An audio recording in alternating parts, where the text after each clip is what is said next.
Order! Order! You are an incorrigible delinquent at times. Behave yourself, man!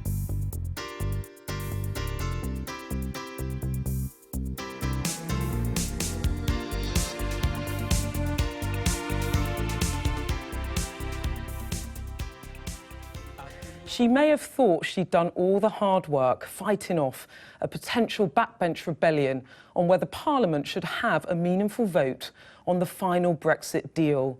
But Theresa May will have to think again. Rebels have now accused the Prime Minister of backtracking on promises she made earlier this week when she agreed a compromise amendment would be tabled in the Lords. That promise enabled the government to stave off defeat in the crucial Commons vote. Our political correspondent Laura Bundock is here.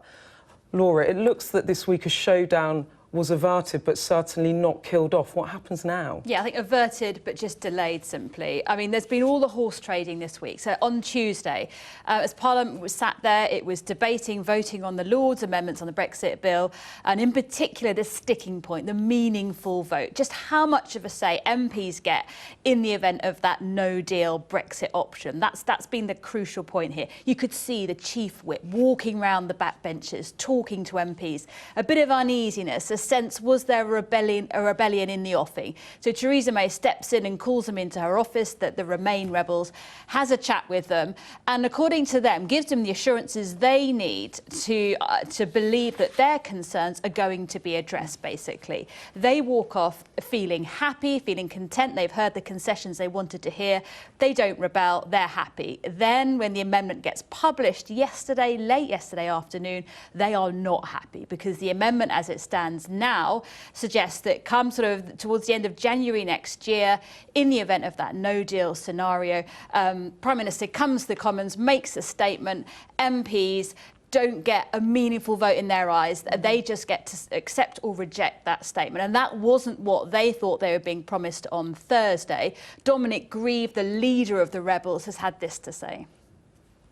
Rather extraordinarily, and at the last minute this afternoon, when I'd been doing my negotiating, I'd actually got on the train, I thought it was all over.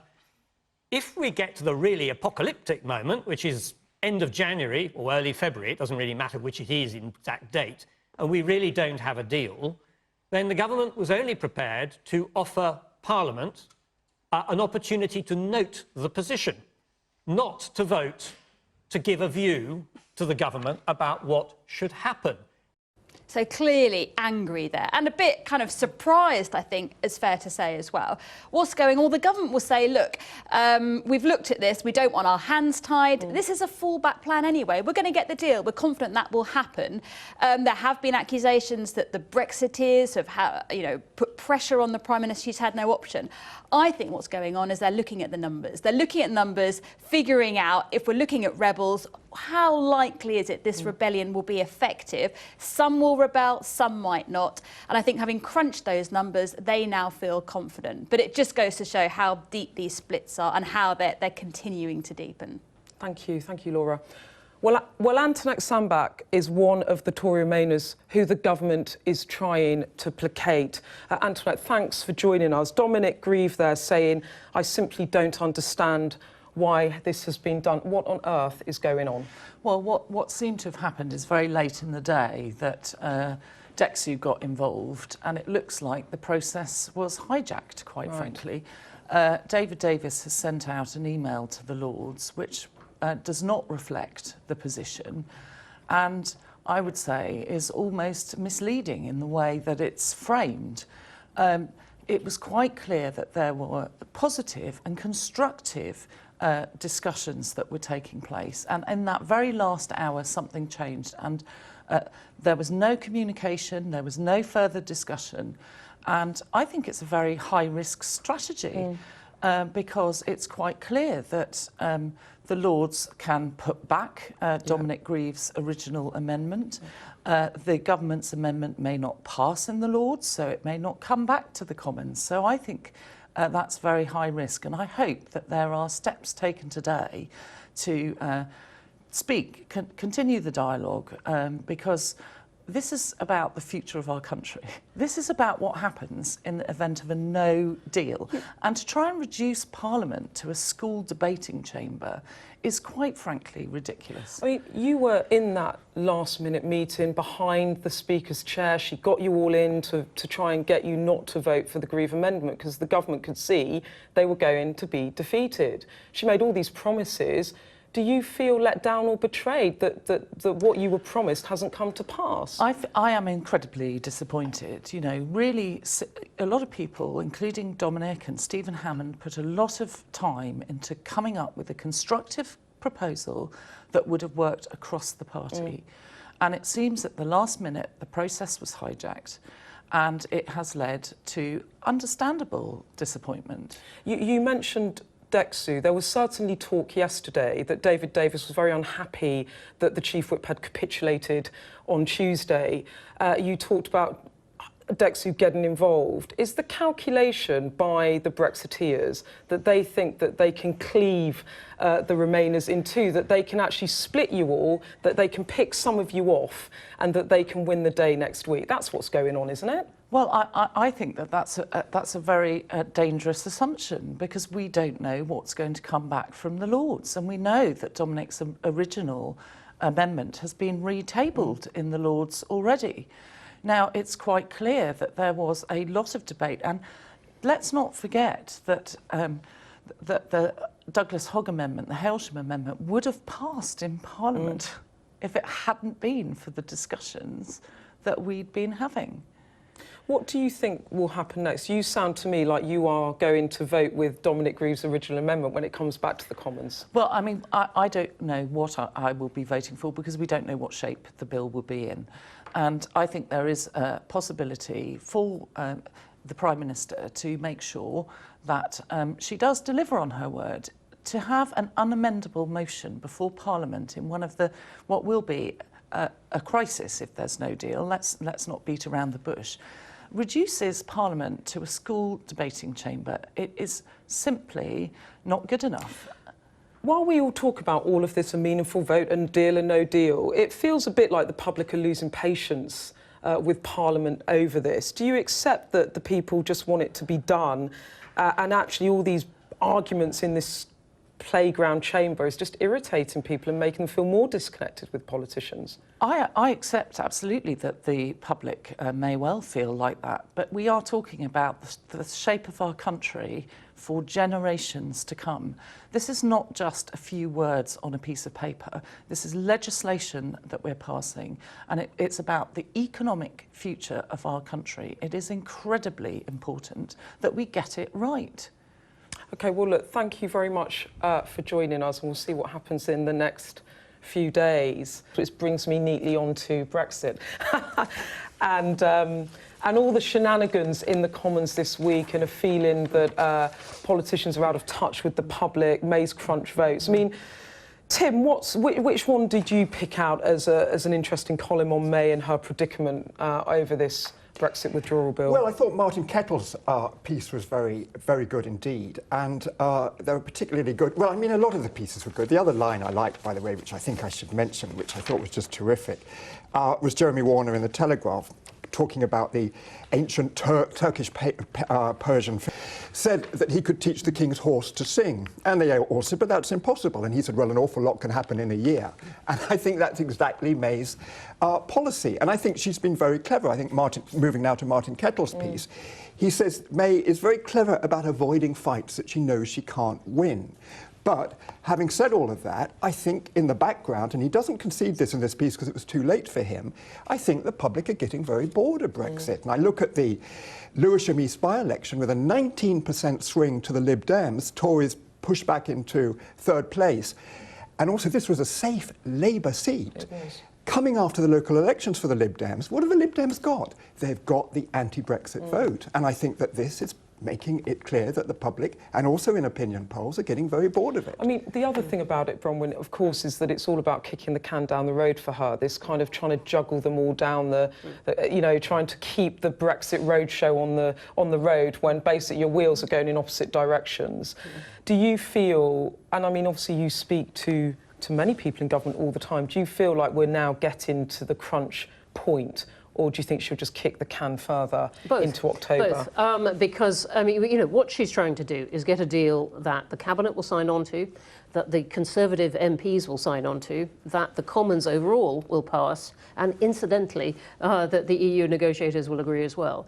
And it seems, I mean, you know, probably the only tactic, because she's so unsure of being able to satisfy all those, is just to keep edging it on so that these groups sort of generate or, you know, reveal their willingness to compromise. She is going to have to stand up to some of them at some point. But it's, you know, one of several possible tactics. So I don't think it's completely dishonourable, and it has got her to where it's got her. But, you know, these things have to be faced in the end, and that we are getting to one of several crunch points. I agree that the country may be thoroughly bored of all this, but I also agree with what Tim was saying, that it's actually bringing surprisingly good writing out of the columnists, who are reaching for some of the really constitutional points that these clashes are making. You know, who runs the country? Is it the government or is it Parliament? You know, can Parliament have a say? And how much of a say is the EU going to have over us after all this is done? OK, we're running out of time, but just quickly, just one more question for you both. Quick answer. Do you think she'll win the vote next week? She faced down the rebels. What do you think, Bronwyn? I think she'll compromise. You think she'll compromise again, Tim? What do you think? I think she'll say yes, and it'll turn out she said something else later on, which is the way this seems to be going. Such fun for us next week, right? Well, look, thank you both for joining us. Well, I'd like to make a big announcement, which is it's 12:15 and we haven't talked about Brexit. Well, not properly, not very, but we are now, Chris. So over to you. It's been a busy week. And it's been full of drama, and actually that continued last night as I was on the phone to a number of people about the trauma that some of them are experiencing in terms of what is going to happen about giving Parliament more say. Yeah, so we saw those scenes the other day of Julian Smith, the Chief Whip, the guy who is in charge of ensuring the government wins votes, scuttling around like a hamster on the floor of the Commons trying to make the numbers add up. And then there was that compromise, which maybe wasn't a compromise but was seen as a compromise at the time, to try and ensure that those former Remain campaigners, those Tory MPs who were keen on a close relationship with the EU after Brexit, were willing to vote with the government on this whole business, and it's a horrible phrase, of the meaningful vote. The big vote that comes at the end of the process when the government turns up with a deal, and particularly in an instance where there's no deal. Ever since then, there's been that sense from some of them, not least Dominic Grieve, the former Attorney General, the kind of would-be rebel-in-chief, saying, hang on a minute, did it add up to very much? The latest twist I bring you, this is courtesy of Daniel, one of our brilliant researchers who's even nerdier than me, is that there's going to be another amendment in the House of Lords next week, which effectively cuts and pastes the Dominic Grieve amendment that wasn't properly discussed and debated in the chamber last week but was nodded to. That'll be the House of Lords amendment, and in all likelihood it'll pass, which will mean that where we were last week repeats itself again next week in the Commons. I'll just bring you this sentence though because it's glorious. The Hailsham amendment, because it's Lord Hailsham who is laying the amendment, is technically an amendment to the government's amendment, to the Commons amendment, to the Lords Amendment 19.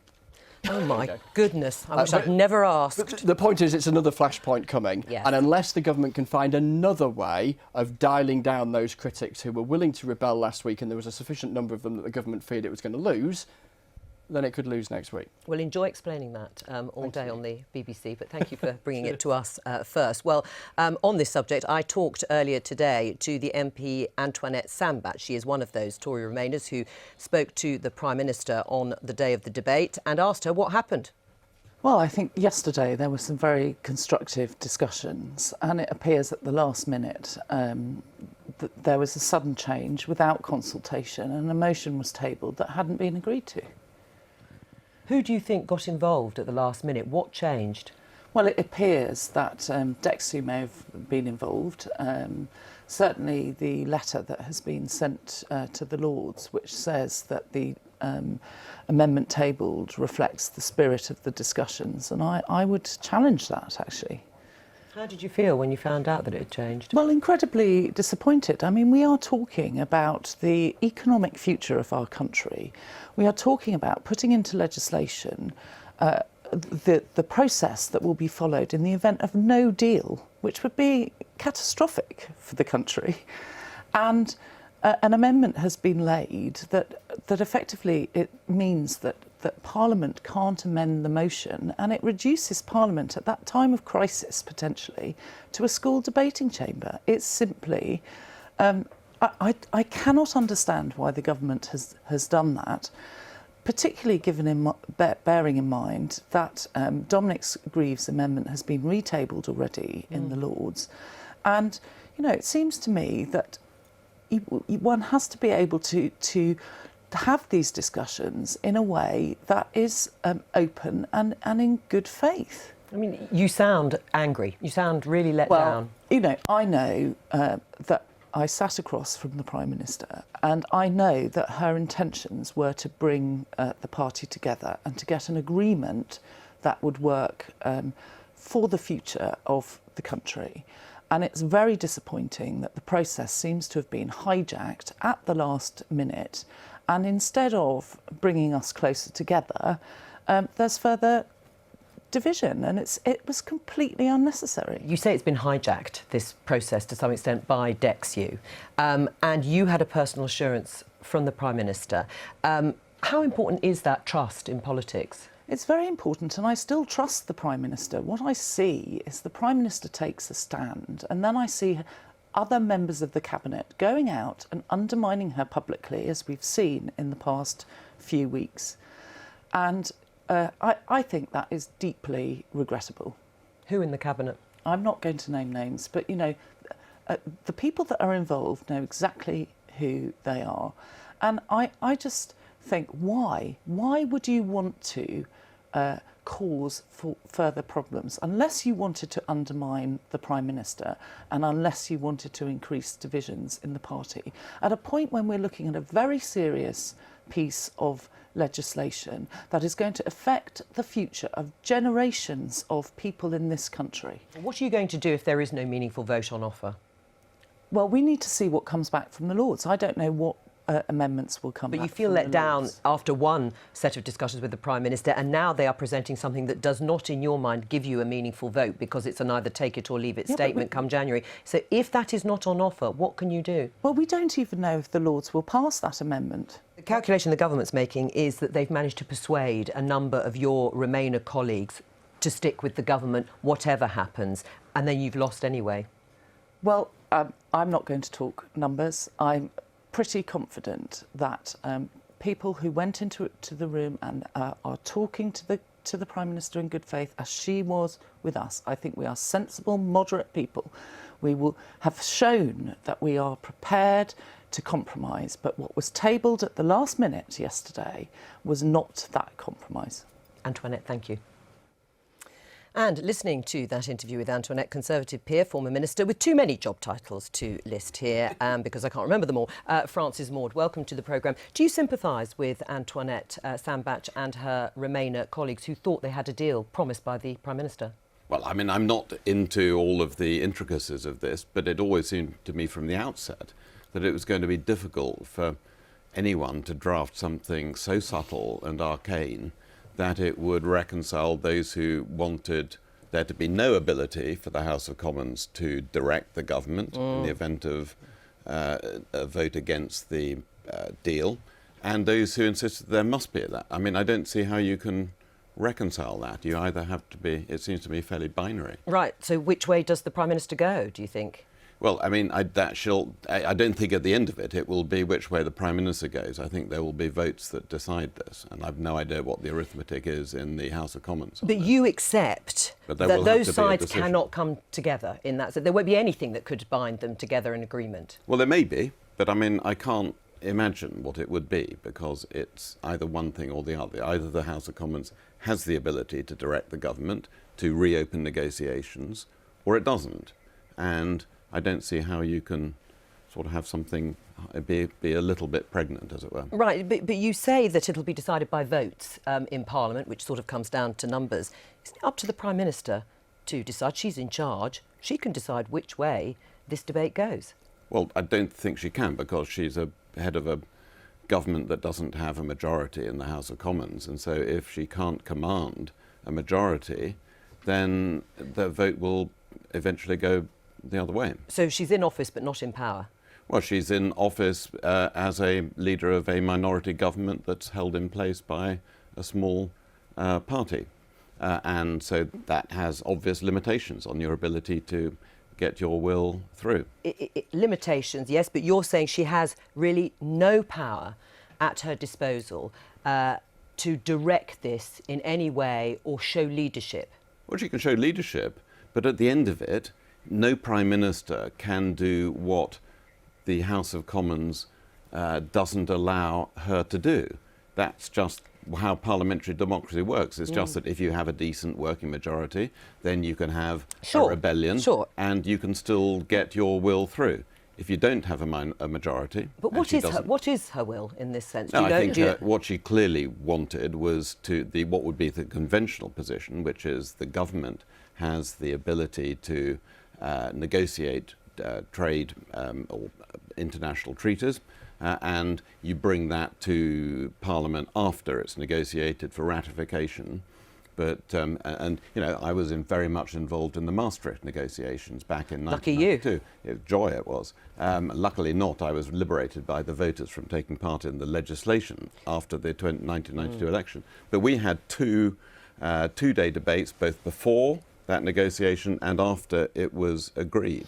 So Parliament was very involved, but there was never that sense that Parliament could direct what the government should negotiate. And they shouldn't have that power this time round either? No, I don't think so. I think it will. I think if this amendment goes through so that the House of Commons effectively has the ability to take the no deal off the table, I think that will weaken the Prime Minister's hand in the negotiations. So was it wise to make an assurance to a group of fairly outspoken and influential MPs who are pro-Remain to promise them that Parliament would at least have some say over the direction of the negotiations? Look, I have no idea what was said in that meeting. Take it from me, all of them have said they got a personal assurance. They've said it publicly. So I think we can pretty well accept that that is what the Prime Minister said. Was that wise? Well, it's if different people go out from meetings about the same subject thinking they've heard different things, that rarely ends well. And so I've no idea how this came about, but clearly different people, different groups thought they'd heard something different, and it's always better to be straightforward. Does this not underline, Julia, the weak position that Theresa May is in? Yes, we all know that she is a head of a minority government. She doesn't have a majority. But does it underline the fact that her leadership is being bent this way and that? It's painful. I mean, as a Brexiteer, I've kept that under wraps for a few years, but apparently we've noticed. Yes, we've noticed. But I just find it's interesting the question you asked about. You know, she could lead. I mean, she could lead if there was some leadership. There are leaders like Tony Blair, for instance. He would have been able to persuade everyone that they'd all agreed to the same thing. He would have been able to sort of come forward. There are different leaders who've got that. Theresa May is not one of them. I don't believe that she believes in the project. She seems to be swayed constantly. She wants to do, be all things to all men, and actually ends up being nothing to anyone. The fudge has to end. And I find it extraordinary, almost 2 years after we've had that referendum, we've already had the meaningful vote. I took part in it as a voter on June the 23rd, 2016. But it's extraordinary. We're still having a debate about, whether the Remainers or whether the Leavers in the Tory party should hold sway. The voters have already told us which way they want to go.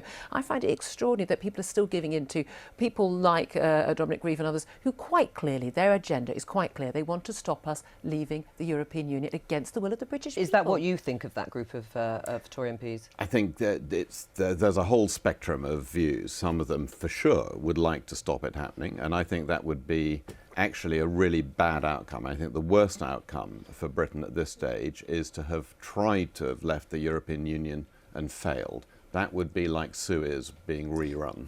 Are you surprised that Theresa May's still here, though, bearing in mind she's in this sort of weak position?